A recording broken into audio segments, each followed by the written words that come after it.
This is the Muddy Boots Podcast, a podcast for those who have been or are stuck in the mud.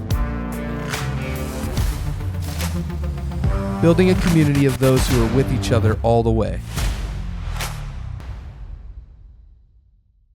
Hello and welcome to the Muddy Boots Podcast. We are your hosts. I am Matt. And I am Roger. And we are here for another fun-filled episode. We are. We are here in the community room of the Clark YMCA. Yes. You carted yourself in here on a bike? Scooter. Scooter? It's my scooter. How's this going? I'm just scooting. Is it, let me ask you a question. All right. When you go to the bathroom, okay? Yeah. Because you can't apply pressure. No, I can't touch the ground with the foot. Right. Yeah. So it's stall only? Yes. Okay. Yeah. Yeah. No, I just wanted to know. I was just curious. Yeah. It's just wondering. Yeah. I mean, yes. I'm not. That's enough. But it didn't work. No. I tried though. You did. And I threw the hook. That's half the battle. Mm-hmm. But you've been doing okay. You've been scooting around. I've been scooting around. It's coming off. Well, by the time this episode airs, I'll have it off. I'll be in a boot. And the thing I don't know is how long I'll be in the boot and what I can do with the boot. Oh, you don't know that? I don't. They're just going to cut it off, put it in a boot. And hopefully I can kind of walk on it. Okay. And I hope I can start the PT because I like to rehab. So there's no time. When does this come off? March 11th. Okay. And then there's the boot. There's no time frame. It's Not yet. It's all about PT and how that goes. I guess. I don't know. I'll find out more when he does this. Okay. I don't know. Maybe he's got a pink boot. I mean, it's not outside the realm of possibility. No. I feel like. No, I think Can you walk on when you have the boot? You're allowed to actually walk on. I don't know yet. That's the point. I don't know. Well, what do you know? I know I'm in the community room with my friend Matt, and we're going to talk about stuff. I don't even really know what we're going to talk about. I have my Muddy Boots Podcast sweatshirt on. Do we have more of these? Yeah. Can people buy these? Yes. The swag, like to support the podcast? Yes. How can they do that? They just come into the Clark Y and they can just purchase a sweatshirt? Yes. We have stickers. Yes. We have cards. I can say other things besides yes, but yes. We have we have all sorts of stuff. We do. Okay. We really do. Yeah, but that raises a really good question because I'm so about marketing. I suppose we could put up a thing on the website where they click that and it would go to the Muddy Boots store, and you'd be able to pick stuff. Okay. Let's talk to Matt about that. I think that'd be a really good. I do too. I never thought about it. Did you? Never did. I don't know. It was the first time I thought about it. I was thinking about the sweatshirt. Yeah. How it's comfortable, it's warm, and they're nice sweatshirts. I like them. So, and plus, it's a way to support the Muddy Boots podcast. It is, and so hopefully you've subscribed to the podcast. Hopefully you've done. I know a lot of you have left comments, and those are really encouraging to see. Some of you have shared the content, so that's really awesome. Mm-hmm. It's funny that many people watch and never subscribe. I know. So I just want to encourage you to subscribe. It helps to get this out. I just have to answer one comment, though. Oh. I can't do anything about this. Oh. This is the only one I got. Yeah. Matt said that he wanted to put a pretty face on, but he only had 25 cents, and that's what you get. Yeah.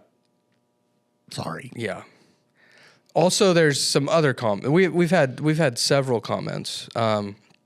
There's a comment. An individual's had a hard time, and unfortunately, we are not really associated with that. With like kind of the membership aspects or any of that stuff with the YMCA. So there's no, I mean, as much as we appreciate the comment, there's, unfortunately, we're just not really. Yeah, that's not us. It's not us. So, but if you have a question about the content that we're creating, that is something that we can speak to. So, or not, but yeah. Or not. But we try to. Yeah. I mean, at least on the pod itself. Yes. So, I don't really want to mask how I'm doing. Don't. Tell me, how are you? Because that's not really what we do here. No, we take the mask off. So we could easily move into our next topic. Let me say, here's the thing. Pulling your mask off is a scary thing. Yeah. Because you're allowing people to come in. And if you're somebody who is in a leadership role and you pull your mask, it gets extra scary because people can get wiggy. But it's important for us to pull the mask off and be our authentic self, because without it, we can't really help one another. Right. So I'm glad you're going to do this. I'm glad that we can create that space for you to do that. Yeah, and then maybe we can not only help people, we can move into maybe some of the things we were going to talk about. We'll see. Yeah, we'll see where it goes. Go for it. So I was telling the church on, for those of you who don't know, if you're maybe just tuning in, I'm also the pastor of the church, or one of the pastors now, of the church of Rhapsody, which meets here at the Clark YMCA. Yeah. And I had this kind of idea for a sermon. It was like Friday afternoon or something like that. And, I'd been kind of working on it, and it was not coming together the way that I really thought it was going to. I was feeling the effects of the season. This season for me, typically, as a person who suffers from major depressive disorder, has from the last 2 weeks of February to the first 2 weeks of March are like the worst time of year. Right. October comes in a close second, but these would be the worst kind of month, and it just so happens that my household at large all struggle at this particular time, and so we try to feed off each other. Oh boy, yeah. So we try to have a lot of grace for each other in this time frame. We don't always do that very well, but we try. So we're trying, and I decided I'm just not going to go up and preach some sermon that I'm not really feeling, or even really feeling God in it, and I'm just going to be honest about what it's like to live in Christian community. Right. At least what it should look like. Right. And so I talked about vulnerability and basically let people know this is the worst time of year for me. Right. And that might scare some of you, might make some of you want to leave the church. And that's cool. I mean, there are plenty of other churches where you can go in and I'm not disparaging, but you can go in and wear a mask there. Yeah. Not all church. I mean, there's good ones. No, we're not good, but there are. Yeah, and that's the thing. It's what I enjoy about Rhapsody. I've been with Rhapsody since I was transferred up here in 2011, and I think Rhapsody had just started in 2010, maybe. And I mean, they weren't even into the gymnasium yet because they were still they were small enough where they were using a studio. And so my job was the liaison with Rhapsody, and it's grown quite a bit. But the thing I like about it is an authentic church. It is a place where people can come in and be okay with not being okay. Have plenty of people sit in there that are coming in and be okay with saying, I'm on a faith journey, but I just don't know yet. Yeah. I mean, and you may or may not think that's cool or whatever, but for an old duff like me that's been through a lot of stuff, being able to have that authenticity is really what I think Jesus is all about anyway, right? Yeah, I feel that way. So I'm glad that you do that. Yeah, and for me, it's like, I'm glad too. For me, there's no other way. I mean, part of the way God wired me is just to be that it's a value. Right. For me, it's a value for me. It's a value for my wife and our family. And so it's like when we became the pastors of Rhapsody, it wasn't like, well, should we do this? It was like, well, this is kind of what it's going to be because you chose us. Right. For better or worse is what you're going to get. Right. So, but I'm just, it's a weird time of year. It's a weird political climate. It's a weird economy. It's a strange kind of just. Everything's weird. Everything's weird, and I don't feel very into it right now. I don't feel very into life. Right. I'm struggling to get myself out of bed in the morning to move. But what I told the congregation, what I'll tell you, because I think it's really important, is I feel like I have two choices. Whenever I'm depressed, I have two choices. I can lay in bed all day and feel the way I'm feeling, or I can get up, brush my teeth, and move into the next thing I need to do and feel the way I'm feeling. That's it. Yeah. The choice is not to decide to not feel this way. Right. The choice is, am I going to sleep my day away, or am I going to move through my day? Well, a lot of things, you've heard me say this like a zillion times. It's not the challenge that defines you, it's the response. Right? It's your response to this challenge. You can either let it defeat you, or you can come into it and work through it.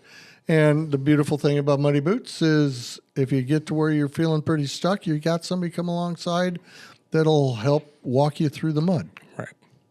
Even if it's just to listen. Yeah. Sometimes it just helps to say it. Exactly. So, yeah. I mean, I don't need to dwell on it necessarily. I think it's just good to verbalize the fact that I'm not sitting here in like the greatest mood. No. And the thing about it is, especially in this modern world, we've got Instagram, Facebook, the moment you pick up your phone, something's hitting. Yeah. Right?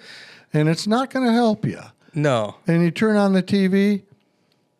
I was talking with somebody just the other day about we really don't have news anymore.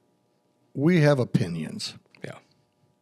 Yeah. And that's just the way it is in this modern world. Yeah. I mean, it is what it is. And we'll get there. I think we'll get through it together. Yeah. But it is what it is. Yeah. I actually kind of like that term, the modern world, because I mean, we talk about worldviews a lot. Yes, but we have these hidden worldviews that are actually pulled in because of our modernism. Yeah. Right? That's true. Mm-hmm.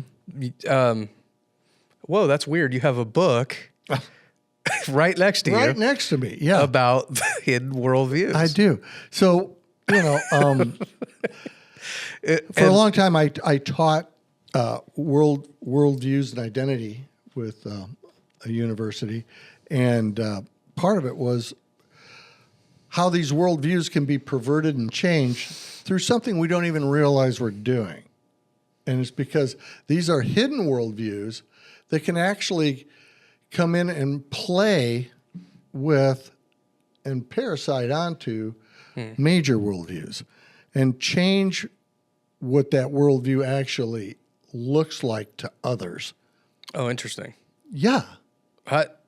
Well, can you give me an example? Yeah, give me an example. Sure. Nationalism.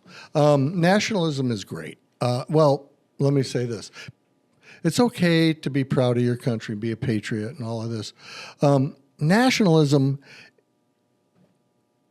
within, say, the Christian worldview, it says God's plan can't be achieved unless the United States of America is number one in the world. If something happens to the United States of America, God's whole plan for the universe is thwarted. Okay. Now, we're talking about the creator of everything. Yeah. And it was going along pretty good before the United States became the United States. And nations have risen and fallen. Yeah. And but you hear it a lot. Oh yeah. And so that you pick a worldview. I don't care. Now, which one's the major worldview? Oh, well, you've got Christianity, theism, you've got Islam, then you got polytheism. Okay, so those are the worldview of like religion. Yeah, all these things. Naturalism is a worldview. You're walking through all of these worldviews, Like and really, we only nihilism? teach like eight or 10 of them because there's hundreds of them. Right. But I just can't do that in a semester. is Okay. you know, And like nihilism, nihilism, like things like that. Yeah. So all those all are of major those, worldviews. Those Okay. are major worldviews. And then- and then within them, you've got nationalism, consumerism, postmodern tribalism. We talked about that already. That really, and that's becoming a major worldview. Yes, true. It's you know, individualism. You've got relativism. Moral relativism. Moral relativism. Yeah, all of these things. And when you start looking at it, like, and that's the thing that when people come up and they say, you know, I just don't like Christianity. I go, well, because they've interacted with somebody, right?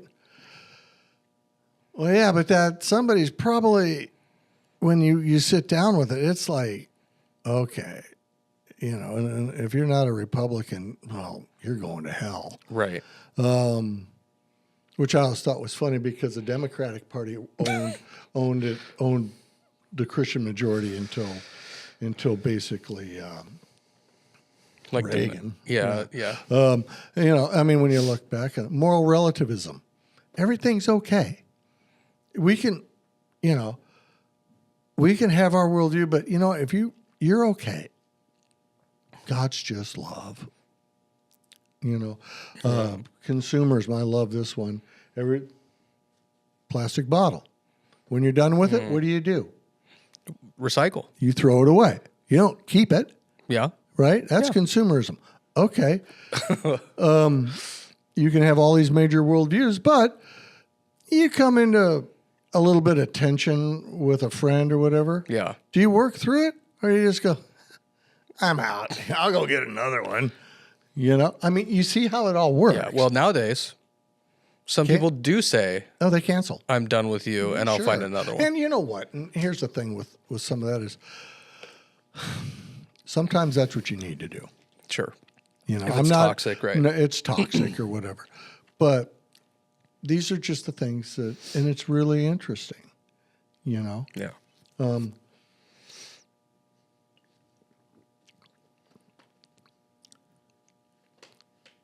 When you're walking through all this stuff, and I get to the point where something makes me go, I don't just gloss over it. Right. I kind of dig in and go, why am I going, whether it's within my worldview or not.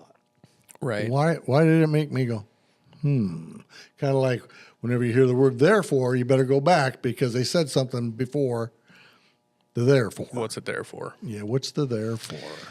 So I was thinking about, just as you were talking, I've heard it said before that you have, so anytime something turns into an ism, it becomes dangerous. So like you have an idea, right?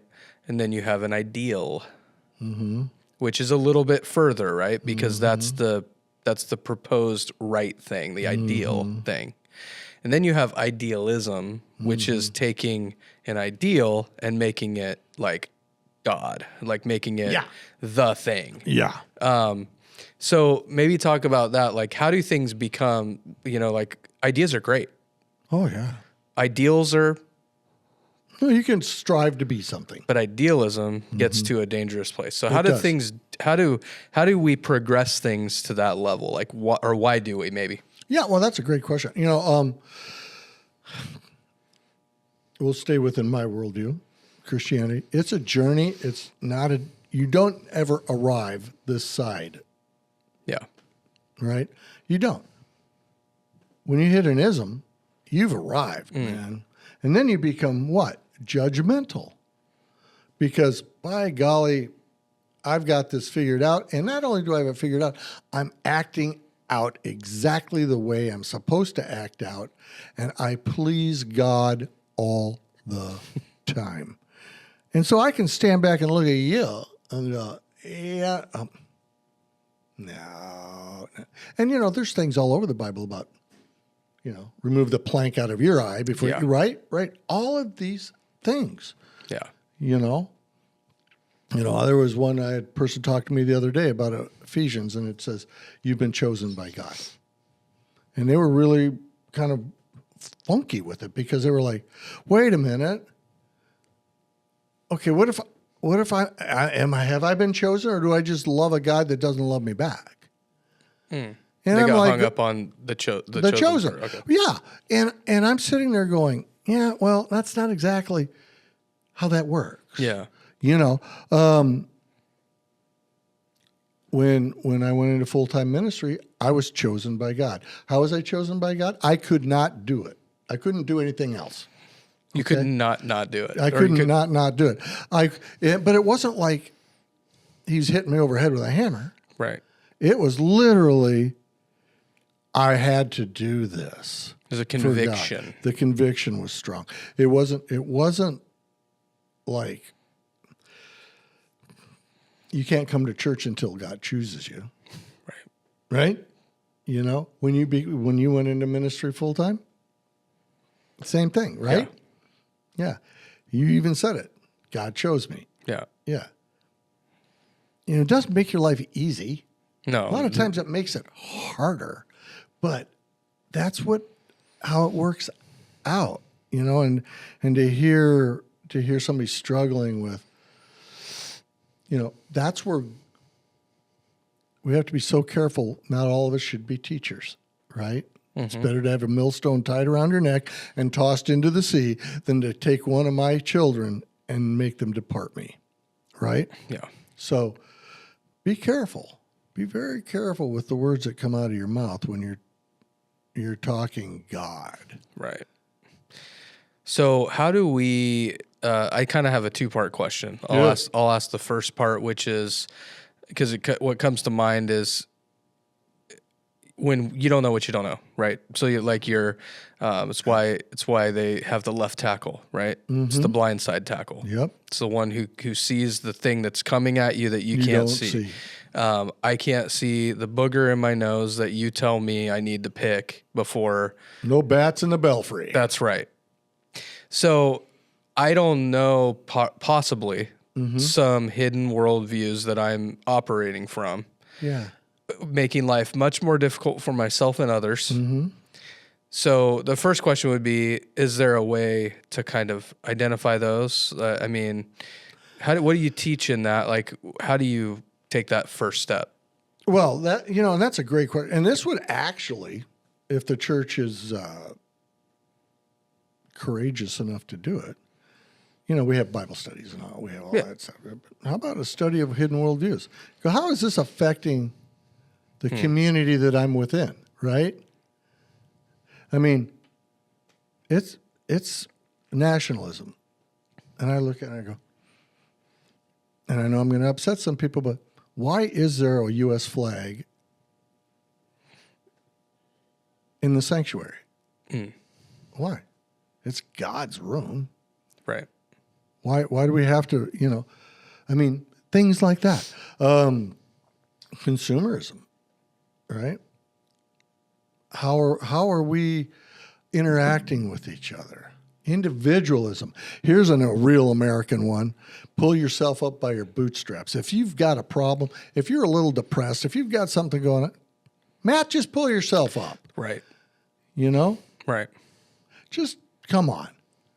If you know why you're that way, because you're not pleasing God. You did something wrong, right? Prosperity gospel. It's great till something goes wrong, and then all of a sudden, how many times has somebody sat in my chair? Why is God doing this to me? Right. What did I do wrong? What did I do wrong? Right. How do you know it's God that's doing it? Right. Because someone told you. Because somebody told me God is doing this to me. Yeah. And it's like, no, it's just life. Yeah. And you know what is when I say cancer, when I had cancer, I died on a chemo table and I was going through, you know what? I didn't say, why'd God give me cancer? Right. But you know what? I was sure glad I had God when I was going through it. Sure made a lot easier on me to lean on him. You know? Yeah. It's a totally different view of God in that moment. Yeah. Why did God make me have to get a replaced ankle? Oh, he didn't. Maybe I played half a season of football on a broken ankle when I was 19 years old, and by golly, there you go. But you were in a small town. Oh, I was. And the ideal for you was to become a football star, right? Well, that my dad, I love the guy to death, and he loved me, but he's a truck driver, and he looked at me when I was 13, maybe, said, "I've got 3 daughters to put through college. You're on your own. Looks like it's football for you." Quote, unquote. There you go. There you go. And so I took that to heart and worked really hard. Yeah. Yeah. But it's just interesting that played into that, right? Yeah. You would do anything. Oh, yeah. I would. Yeah. So the second part to that question is what, like when you have these hidden worldviews, like you talked about some examples of those. How insidious are they? Here. Go look at the table of contents and you can pick different things. Well, you talk about that, and then, there's a bunch of masks on the front, by the way. I know. Yeah. Look at that. Take the mask off. They are very insidious because you know why? And here's the thing. Everybody's got an agenda, right? I don't care if you've got an agenda. It's the hidden agenda that really can mess with you. You know? That's the bad player in the room. And hidden worldviews are hidden. They're a hidden agenda. They're doing something to a major worldview that isn't meant to be. And typically they come from an area of wanting to gain power or prestige or whatever, you know, and they hurt people. Yeah. And that upsets me when people get hurt. So there's a lot of, I mean, obviously you mentioned almost all of them. There's the postmodern tribalism was one we already talked about. There's scientific naturalism. Yeah, well, that's atheism. Okay, so that's basically science is your religion is or your worldview. Yeah. Is that the same thing? Like, would you consider religion and worldview similar? Yeah, they're just different things. Different ways of saying it. A lot of people, here's the thing so if I do something religiously, right, that means I'm doing it like I work out religiously.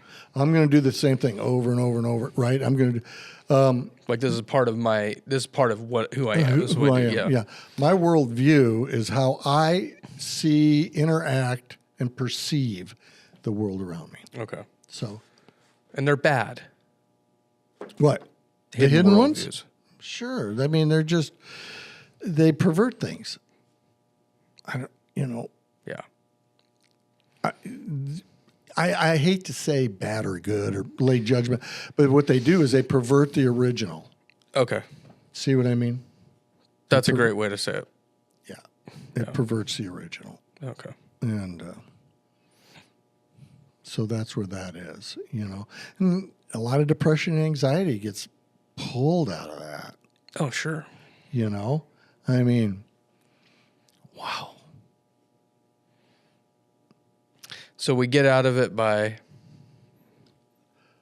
by learning about it. Like, It's easy for me to see a hidden worldview within a worldview because I've become very accustomed to working within that area. Right. And I can go, oh, that's this, or, Yeah. But we need to educate ourselves on... Yeah, well, yeah, knowledge is power. Yeah. In that whole thing. Knowledge is power. Yeah. So, yeah. So tell me about your depression. Well... No, go ahead. Before we get to that, yeah. We could talk about... Well, we can just jump into that. But I think what I was trying to ask was really like, what would it help? What would it do to society if we didn't have these hidden worldviews? What's the... Because we talk about the proposed future, right? Like what we want to see people walk into, and especially our audience who watches this and why we do this. Yeah. So what do we want to see? Why are we talking about this? What do we want to see people walk into? Well, you look at the modern world today, and you see all these things going on. Yeah. Around the world, not just in America or wherever, and really most of it comes from a perversion of some kind, right? Yeah. It really does. And so if we can start getting to where we're having a conversation about this. It's kind of like when we were talking about in the one title, I didn't vote for him or whatever, and we were talking about postmodern tribalism, right? Well, once you understand what you got going on, it's easy to see it. Once you see it, you can't unsee it. Yeah. Once you see consumerism, you can't unsee it. Once you're standing in front of somebody who says, if the United States isn't the number one power in the world, God's whole plan for the existence of the universe is thwarted. Yeah. Maybe you can start having a conversation with this person about, really? Do you really believe that? Yeah. It doesn't make it a kind of a small God, right? Yeah. I mean, those are the things, but it's because I'm all about a conversation. I really, really despise confrontation. It's a difference between working with the reptilian brain and working with the frontal cortex. Right, this is just waiting for your turn to talk. That's a confrontation. You're not hearing anything. We need conversation. We need conversation. Yeah, for sure. Yeah, looks like we've got some people who are wanting to use this, but they're walking on by. Oh, well, that's nice. Isn't it?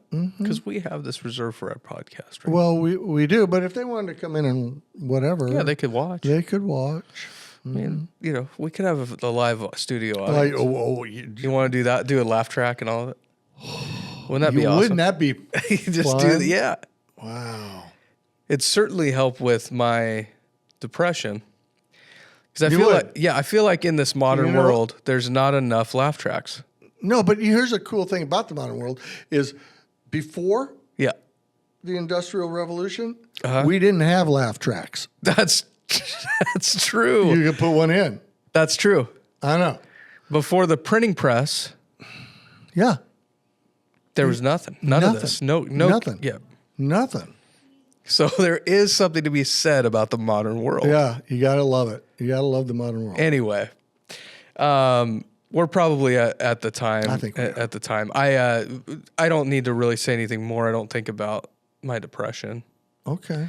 Except that this helps. I'm glad. Even for a moment. Yeah. Well, that's the thing. And I'm here to walk through it with you. Yeah. And it's not like I'm going to be able to fix it. But we can sit here and have a conversation. We can sit here and have a conversation. Yeah. So, and I don't even know how well we did with the hidden world view who thing. knows? I don't know. Just know it's out there. And understand and be self-reflective enough to see, am I being effective by it? Because there's enough shame and guilt out there. We don't need to add to it. No. We really, really don't. And self-awareness is key. Self-awareness is key. It's key to all of it. It's one of the hardest things to do is look yourself in the mirror. I know, because I don't know about you, but my mirror always looks somewhere else when I look at it. Whew, that's a rough one. Because it's still looking for the fairest of them all. Mm-hmm. It is. Yeah. Yeah, I know. Well, hopefully it'll find one of our viewers who's going to like, subscribe, and share this content. And please leave a comment. We love them. Yeah, we do really do. Yeah. Especially for this one, leave a comment because I can't wait. And here's one. Can somebody please give me a real definition of the modern world? I would like to hear that. What is your definition of the modern world? Yeah, and can I add a caveat? Yeah. Okay, if possible, and I would love it if everyone would make a comment. Like if all of you who are watching this would comment, and this is how I want you to start the comment. Mm-hmm. The modern world is. Yes. Okay. In the modern world. Yeah, or in the modern world. Yeah. But I want you to say the words. Yes, you have to. Yeah, put the words in there, in the modern world, or the modern world is. Mm-hmm. Because we want to know what you think about it. I don't care if you make a drinking game out of it, Well, that'd be fun. Yeah. Anyway, so we love you. Have an amazing week and or month or whatever, 2 weeks. And I'm glad. Look at him. He's smiling. That's awesome. All right. He's grumpy. Yeah. See you guys. Okay. Bye.